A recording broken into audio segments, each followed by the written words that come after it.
So ayan mga paps, naglobat yung motor natin mga paps. So gagawa tayo ng paraan. So yung extra battery ko hindi naman kasya sa lagay ng battery sa box no ng Sniper 135 ko. So ganito po yung ginawa ko mga paps.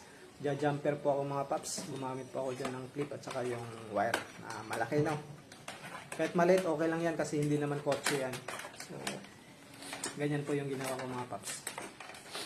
Kasi yung extra kong battery malaki. So ayan po. Gumamit din po ako dyan ng test light no. So ano lang po yan, negative, positive. Negative, negative, positive. Positive, positive. So ayan mga paps. Naiwan ko kasi nakabukas yung ilaw mga paps. So hindi ko na i-off. So ayan no.